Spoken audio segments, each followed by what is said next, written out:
Mi nombre es Claudio y trabajé durante 12 años como camillero en el Hospital General de Santa María. Es un edificio de la época funcionalista, lleno de pasillos que huelen a desinfectante y a miedo contenido. En un hospital de ese tamaño, uno aprende a ignorar los ruidos extraños, pero había algo que nadie en el personal de noche podía ignorar: el ala este del cuarto piso. Oficialmente, el ala este estaba cerrada por remodelación desde 1994, pero si subías por el ascensor de servicio y presionabas una combinación específica de botones, las puertas se abrían frente a un pasillo donde las luces de neón parpadeaban con un ritmo que recordaba a un código Morse.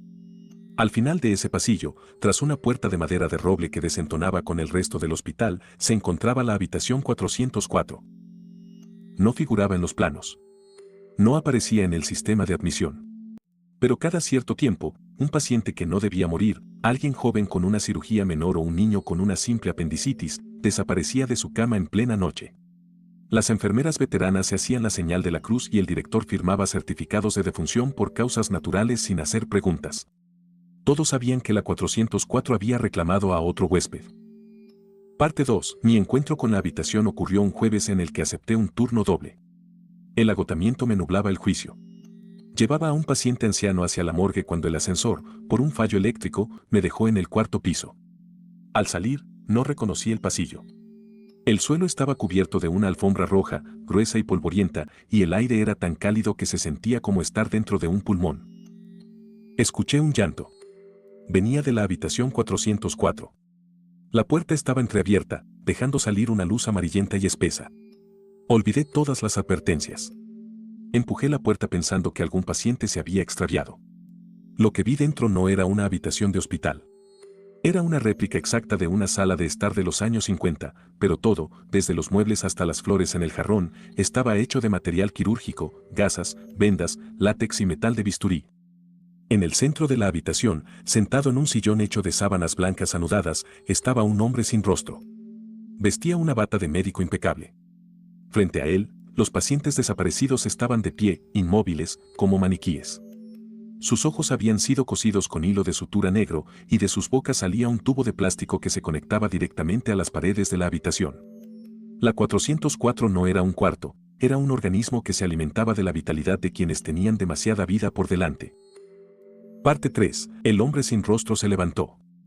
No caminaba, sus pies estaban fundidos con el suelo de la habitación. «Llegas tarde para tu ronda, Claudio», dijo una voz que parecía compuesta por el eco de 1000 estetoscopios. «Tenemos mucho trabajo. El hospital necesita mantenerse joven, y para eso, alguien tiene que envejecer por él». Sentí un pinchazo en la nuca. Al intentar retroceder, las paredes de la habitación se estiraron hacia mí.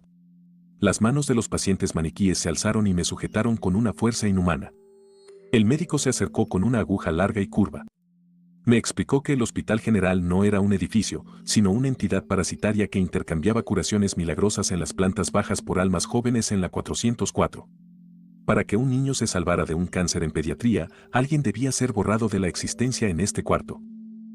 Empezó a coser mis párpados. El dolor no era físico, era un vacío que devoraba mis recuerdos. Vi cómo se desvanecía el rostro de mi esposa, cómo olvidaba el nombre de mi perro, cómo mi propia infancia se convertía en una pantalla en blanco. Estaba siendo procesado para convertirme en una parte más del mobiliario del hospital. Parte 4. Logré soltarme porque, en mi desesperación, mordí el tubo de plástico que me conectaba a la pared.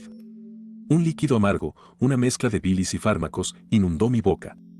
La habitación soltó un alarido sordo, una vibración que hizo que los cristales del hospital estallaran en 3 plantas diferentes. Aproveché el caos para correr hacia el ascensor, sintiendo como los hilos negros todavía colgaban de mis pestañas. Desperté en una cama de la unidad de cuidados intensivos 3 días después. Mis compañeros dijeron que me habían encontrado colapsado en el ascensor de servicio por un agotamiento extremo. Pero cuando intenté hablar, mi voz era la de un anciano de 80 años. Me miré las manos y estaban llenas de manchas de la edad, mi cabello se había vuelto blanco y mi piel era tan delgada como el papel. Fui dado de alta, pero el hospital se quedó con mi juventud. Ahora, cada vez que paso frente al Hospital General, siento una succión en el pecho. Sé que la habitación 404 todavía tiene mi nombre en la puerta, esperando a que regrese para terminar la sutura.